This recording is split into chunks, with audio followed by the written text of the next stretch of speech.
It all started on a quiet Saturday morning. The kind of morning where the humans sleep in, the sun shines softly through the curtains, and breakfast smells drift through the kitchen like sweet, savory promises. And that's when it happened, the smell that changed everything. Sausage. Thick, juicy, perfectly grilled sausage. The kind of smell that could make even the most disciplined monk throw away his vows and grab a fork.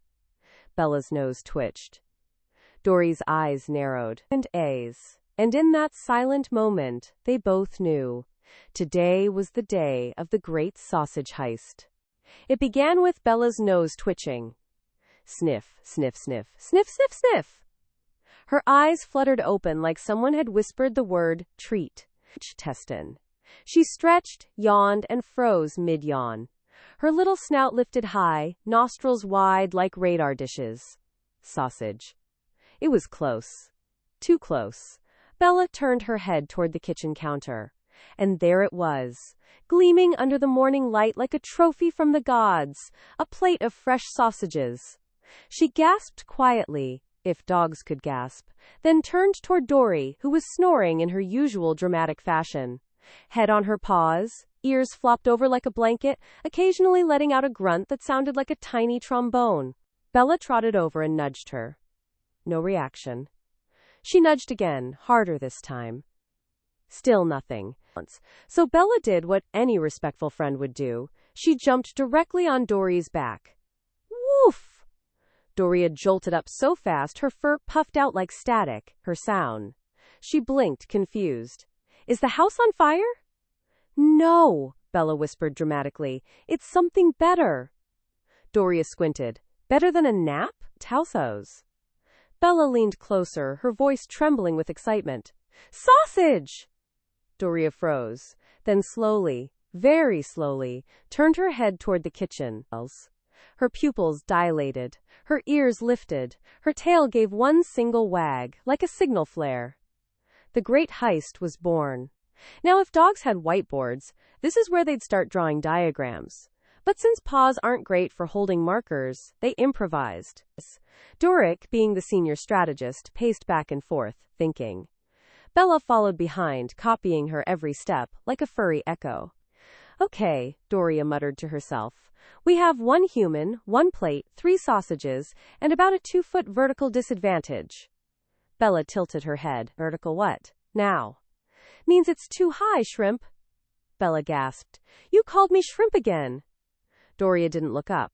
Because you are one, are shrimp with energy issues. Bella considered this for a second, then smiled. Then I'll jump higher. Doria sighed. That's not how gravity works. But it didn't matter. Bella's enthusiasm was contagious. The two sat side by side, watching the human move around the kitchen. Every time the spatula flipped a sausage, Bella's tail thumped the floor in rhythm. Dorian's eyes tracked every motion, analyzing, calculating, plotting. They needed a distraction, a window of opportunity. And, as fate would have it, opportunity knocked, or rather, rang. The human's phone buzzed on the counter. She answered it, smiling. Oh hey, yeah, give me a sec, I'll be right back. The footsteps faded down the hallway.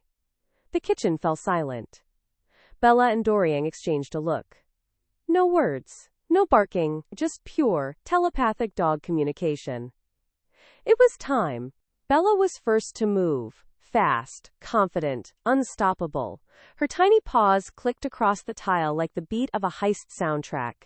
Olay.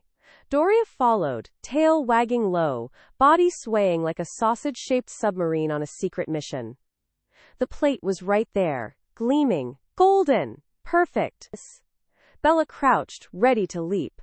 Doria watched, whispering in hushed growls. Wait for it!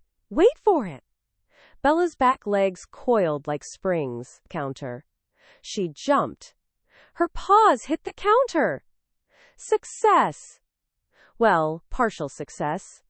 Her paws hit the counter, but the rest of her didn't. She slid down like a furry pancake, leaving 2 small paw prints on the cabinet. Doria groaned. Amateur! Bella puffed her cheeks, if dogs could. I was so close. Try again. Doria ordered, her voice stern, like a drill sergeant coaching a new recruit. You've got the hops, kid. Believe in yourself. And in gravity. Mostly gravity. Bella nodded, took a deep breath, and jumped again. This time, she made it. For one glorious second, she stood on the counter, tail wagging triumphantly, nose inches from the plate of sausage. She opened her mouth, and then she slipped. The sausage rolled off the plate, bounced once on the counter, and fell, in slow motion, directly toward Dori. Dori gasped. Fell. The sausage landed perfectly between her paws. She stared at it, eyes wide, mouth watering.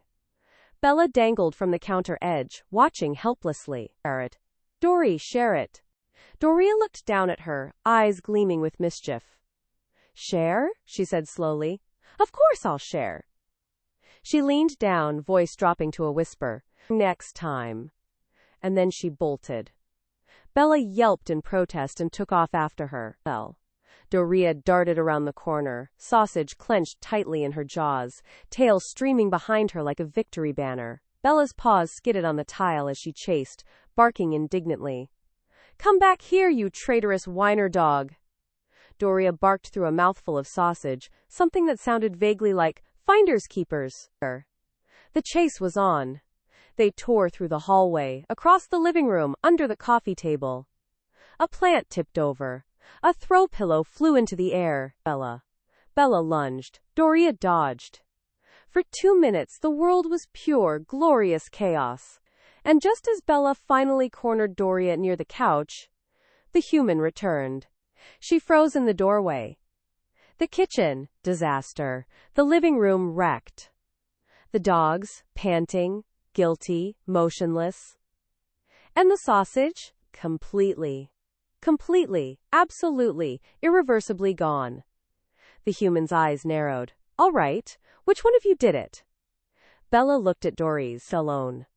Dori looked at Bella. Then, as if rehearsed, they both slowly turned their heads toward the empty plate and sighed. The kitchen looked like the aftermath of a very tiny, very furry explosion. A chair was crooked. A plant was toppled. Frown. And right in the middle of it all, 2 dogs sat perfectly still, wearing the kind of faces you only see on toddlers who swear they didn't touch the cake while standing knee-deep in frosting. The human folded her arms. All right, she said slowly. Which one of you did it? Bella's tail twitched. Doreen's eyes darted side to side. Altair. You could practically hear the Jeopardy! Theme playing in the background. For a full 10 seconds, silence reigned. Then Bella blinked, and instantly cracked. Her tail wagged nervously. Woof, she offered, as if that explained everything. Doria rolled her eyes. Smooth, real smooth. The human sighed and knelt down. Bella, she said sweetly, did you take the sausage? Bella gasped, offended. How dare she accuse me? Her ears flopped backward, her eyes grew big and shiny, and she executed the ultimate defensive move known as the puppy face. It was a masterclass performance, soft whimper, tilted head, full emotional manipulation. The human almost melted, almost. Then Dori hiccuped around the room, and the room filled with the unmistakable smell of guilt and smoked meat. The human's gaze shifted. Dori froze mid-blink. MRRF, she mumbled through a closed mouth, as if pretending she'd suddenly forgotten how to dog. Did you eat the sausage? Himself. Doria tried to look innocent, but her eyes betrayed her, pupils darting toward the counter, then to the human, then to Bella, like a badly programmed robot. The human sighed. You're both guilty, aren't you? Bella immediately barked. It was her idea, while Doria barked back. You jumped first. Oh. The result was chaos, overlapping barks, whines, squeaks, and the sound of one very tired human muttering, "Why do I even bother?" Later that day, justice was served, or rather, not served because treats were officially off the menu. Dori and Bella sat in the living room, staring at the empty treat jar on the shelf like prisoners staring through the bars of destiny. This is your fault, Dori grumbled. My fault? Bella barked. You ate the evidence. Doria raised an eyebrow. Correction, I saved us from evidence. You're welcome. Bella huffed. By eating the whole sausage? Yes, complete disposal. Bella paced. Well, congratulations, now we're both doomed. Of laying. Dori shrugged. Worth it.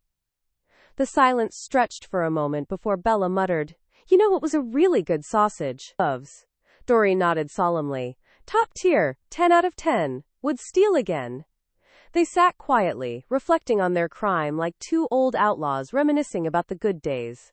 By late afternoon, guilt had turned into boredom, the most dangerous state for dogs with imagination. Bella, who couldn't sit still if her life depended on it, decided they needed a plan.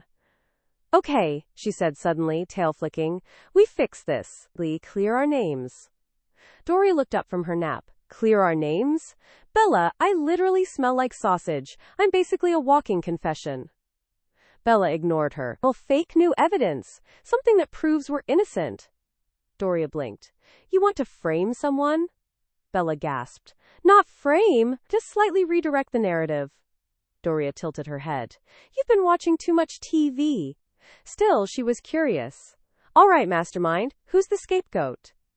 Bella looked around dramatically, scanning the room like a detective in a noir film. Her eyes landed on the cat next door, visible through the window, lounging smugly on the fence. The cat, she whispered. It's always the cat. Doria followed her gaze. You think Mittens broke in, stole a sausage, framed us, and left? Bella nodded seriously. Exactly. Doria sighed. You need therapy. But somehow, they went through with it. Bella dragged a toy mouse to the kitchen, placed it beside the empty plate, and barked proudly. Evidence! Dori squinted. That's a squeaky toy. Symbolic evidence, Bella clarified. The human will get the hint. When the human later walked by, she did stop, looked at the mouse, then at the dogs. They wagged their tails in unison, like synchronized liars. She stared at them for a moment, then sighed. You two are ridiculous. And just like that, the case was closed. Not because the dogs were innocent, but because the humans simply didn't have the energy to prosecute two furry comedians again. That night, peace returned. The human finally sat down with her dinner. A plate of spaghetti and one last sausage she had hidden in the fridge. Bella and Doria watched from the couch, eyes glowing like twin lanterns of temptation. Every bite was agony. Every chew was torture. Dori whispered, You thinking what I'm thinking? Bella nodded. Always. And then the fork slipped. The sausage fell. Silence. It bounced once on the plate, rolled across the table, hit the chair, and landed right between them on the floor. The world went silent. Their eyes met, and time stopped. And then, chaos. Both lunged simultaneously. A blur of fur, paws, and chaos rolled across the carpet. The humans screamed, No! When the dust settled, the sausage was gone again. The plate was empty. And both dogs lay on the floor, panting, looking completely innocent. The human just buried her face in her hands. Why do I even try? Later that night, as the moonlight spilled into the living room, Dori and Bella lay side by side, tired, full, and utterly pleased with themselves. Bella sighed happily. We did it again. Dori yawned. Of course we did. We're professionals. Bella grinned. You think we'll go down in history? Herk out. Dori smirked. Please, history's too small for us. There was a long pause. Then Bella whispered, So tomorrow morning pancakes? The lines. Dori smiled in the darkness. Always. And with that, the two drifted to sleep, dreaming of syrup, bacon, and the next great caper. Because heroes may rest. But legends? Legends plan breakfast.